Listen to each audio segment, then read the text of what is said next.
ಶ್ರೀ ಶಾರದಾ ಗುರುಭ್ಯೋ ನಮಃ. ಓಂ ಜ್ಞಾನ ಸವಿತೃ ಸಂಕಾಶಂ ಸ್ಥಿತ ಪ್ರಜ್ಞಂ ಮಹಾಮುನಿಂ ಮಾತೃಭಕ್ತಮಹಂ ವಂದೇ ವೇದವ್ಯಾಸಂ ಜಗದ್ಗುರುಂ. ಸರ್ವರಿಗೂ ನಮಸ್ಕಾರ. ಶ್ರೀ ಸ್ಕಾಂದ ಮಹಾಪುರಾಣದ ಕಥೆಗಳ ಸಾಲಿನಲ್ಲಿ 379ನೇ ಭಾಗ. ಮಾರ್ಕಂಡೇಯನು ನಂದಿಕೇಶ್ವರನನ್ನು ವಜ್ರಾಂಗದ ರಾಜನು ಹೇಗೆ ಮುಕ್ತನಾದನು, ಅರುಣಾಚಲೇಶ್ವರನ ಅನುಗ್ರಹ ಪಡೆಯಲು ರಾಜನು ಏನು ಮಾಡಿದನು, ದಯಮಾಡಿ ತಿಳಿಸು ಎಂದು ಕೇಳಿದನು. ವಜ್ರಾಂಗದ ರಾಜನು ತನ್ನ ಪಟ್ಟಣಕ್ಕೆ ಹಿಂದಿರುಗುವ ಇಚ್ಛೆಯನ್ನು ಬಿಟ್ಟು ಅರುಣಾಚಲದ ಮೂಲದಲ್ಲಿಯೇ ವಾಸ ಮಾಡಲು ನಿಶ್ಚಯಿಸಿದನು.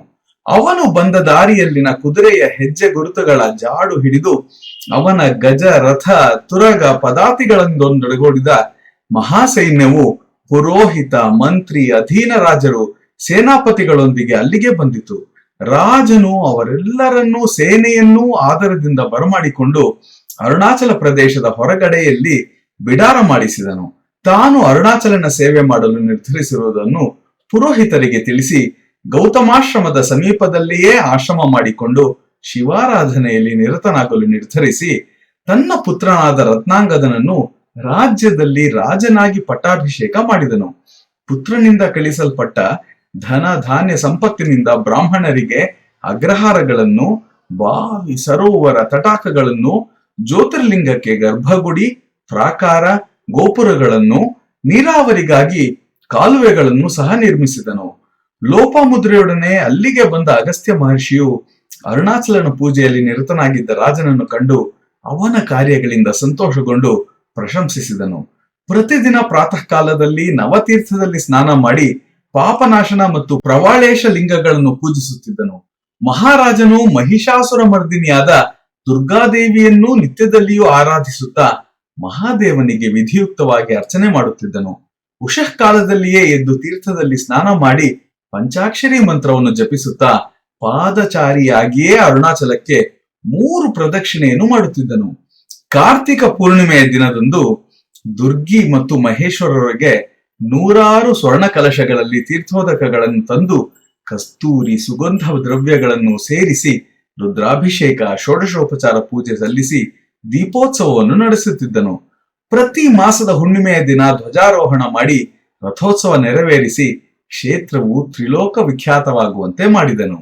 ಈ ವಿಧವಾಗಿ 3 ವರ್ಷಗಳ ಕಾಲ ಮಾಡಿ ಮಹಾದೇವನನ್ನು ಪ್ರಸನ್ನಗೊಳಿಸಿದನು. ರಾಜನ ಅನನ್ಯ ಭಕ್ತಿಗೆ ಮೆಚ್ಚಿದ ಅರುಣಾಚಲೇಶ್ವರನು ವೃಷಭ ವಾಹನನಾಗಿ ಪ್ರತ್ಯಕ್ಷನಾಗಿ ದೊರೆಯನ್ನು ಆಲಂಗಿಸಿ ಬ್ರಹ್ಮರ್ಷಿಗಳು, ನಾರದಾದಿ ಮಹರ್ಷಿಗಳು, ಕುಂಭ ನಿಕುಂಭರೇ ಮೊದಲಾದ ತನ್ನ ಪ್ರಮಥ ಗಣಗಳಿಂದ ಜಯಕಾರವನ್ನು ಮಾಡಿಸಿ, ರಾಜನೇ, ಈ ಹಿಂದೆ ನೀನು ಮಹೇಂದ್ರನಾಗಿದ್ದಾಗ ಕೈಲಾಸದಲ್ಲಿದ್ದ ನನ್ನನ್ನು ನೋಡಿಯೂ ನಮಸ್ಕರಿಸದೆ ಅವಗಣಿಸಿದ್ದರಿಂದ ನಿನ್ನನ್ನು ಸ್ತಂಭೀಭೂತನನ್ನಾಗಿ ಮಾಡಿದ್ದೆನು. ಕ್ಷಣ ಮಾತ್ರದಲ್ಲಿ ನಿನ್ನ ಗರ್ವವು ನಷ್ಟವಾಗಿ ಲಜ್ಜೆಗೊಂಡು ಕ್ಷಮೆಯಾಚಿಸಿ ಶಿವಜ್ಞಾನವನ್ನು ಅನುಗ್ರಹಿಸುವಂತೆ ಪ್ರಾರ್ಥಿಸಿದ್ದೆ. ಅಂತೆಯೇ ಭೂಲೋಕದಲ್ಲಿ ರಾಜ ವಜ್ರಾಂಗದನಾಗಿ ಜನಿಸಿ ನನ್ನನ್ನು ಆರಾಧಿಸಿ ಅನುಗ್ರಹವನ್ನು ಸಂಪಾದಿಸಿಕೋ ಎಂದು ಆಜ್ಞಾಪಿಸಿದಂತೆಯೇ ನೀನು ಅರುಣಾಚಲದಲ್ಲಿಯೇ ನೆಲೆಸಿ ಆರಾಧಿಸಿರುವೆ. ಹಗಲು ರಾತ್ರಿಗಳೆನ್ನದೆ ನೀನು ಮಾಡಿದ ಸೇವೆ ಉಪಚಾರಗಳಿಂದ ನನ್ನ ಪರಮ ಭಕ್ತನಾಗಿರುವೆ. ನಿನಗೆ ಶಿವಜ್ಞಾನವನ್ನು ಉಪದೇಶಿಸುತ್ತೇನೆ. ನನ್ನ ಅನುಗ್ರಹದಿಂದ ಮೋಹವನ್ನು ಕಳೆದುಕೊಂಡು ಆತ್ಮಜ್ಞಾನದ ವಿಚಾರ ಮಾಡು. ಅಲೆಯು ಹೇಗೆ ಸಮುದ್ರದಿಂದ ಬೇರೆಯಲ್ಲವೋ ಅಂತೆಯೇ ನಿನ್ನ ಆತ್ಮವು ನನ್ನಿಂದ ಬೇರೆಯಲ್ಲ.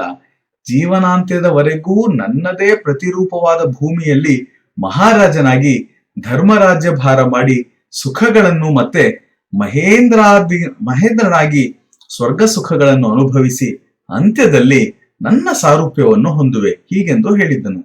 ಅದರಂತೆಯೇ ಈಗ ಎಲ್ಲವೂ ನೆರವೇರಿದೆ ಹೀಗೆಂದು ತಿಳಿಸಿ ಜ್ಞಾನೋಪದೇಶ ಮಾಡಿ ಅರುಣಾಚಲೇಶ್ವರನು ಅಂತರ್ಧಾನನಾದನು.